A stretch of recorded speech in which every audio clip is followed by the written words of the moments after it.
আব্বা গাছের পাতা সবুজ কেন? তা কি হবে? লাল হবে না নীল হবে? আরে কাইলো ক্লোরোফিলের জন্য সবুজ হয়। দূর আব্বা, তুমি ভালো জানো না। তুমি যেহেতু সব জানো তাহলে কও কি হবে? গাছে যে সারাদিন রোদি থাকে এই জন্য পাতার রং সব জ্বলিয়ে গেছে। তুই কোন স্কুলের ডেরানেপটা পাস করেছিস রে? আব্বা টাকা উড়ানোর জন্য কি কোনো ডেনা লাগে? কেন টাকা কি পাখি না যে ডানা লাগবে? তাহলে রোকে আরে মার্কেট করতে নিয়ে গেলে আমার পকেটের টাকা সব উড়ে যায় কি রে?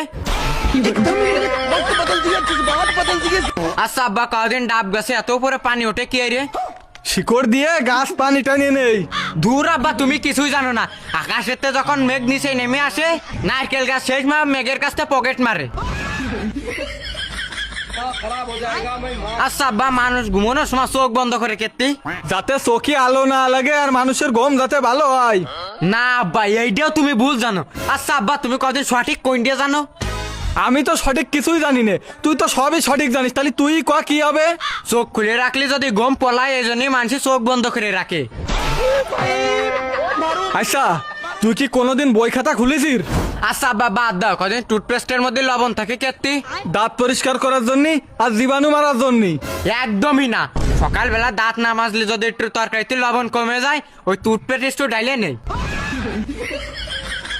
আচ্ছা তুই তো মেলাই প্রশ্ন করলি, তাহলে আমি তোরা এবার একটা প্রশ্ন করি। হ্যাঁ করো। কদিন 1 কেজি লোহা বেশি ভার না 1 কেজি তুলো বেশি ভার? আব্বা তুমি কি আমার পাগল পাইছাও? 1 কেজি লোহার ওজন বেশি। কিরাম? দুটোই তো 1 কেজি করে, তাহলে লোহা ভার হবে ক্ষেত্রে। তুমি এসব বুঝবার না। ওই লোহায় ঘুষি মারলে হাতে ব্যথা লাগে, আর তুলোয় ঘুষি মারলে আরাম লাগে, এই জন্য লোহার ওজন বেশি।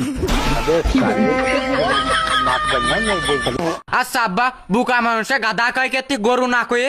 কারণ গাধা বেশি বোকা। ভুল, কারণ আমরা গরুর দুধ খাই। মনি আমার কিন্তু পিসার বাইরে যাচ্ছে। আচ্ছা আব্বা, তুমি আমার আর একটা কথা কও দিন, মশায় কামড় দিলে চুল কই কেতে? মশার কামড়ে বিষ থাকে এই জন্যই। সাপের মুখেও তো বিষ থাকে, সাপে কামড়ালে তো মানুষ মরিয়ে যায়।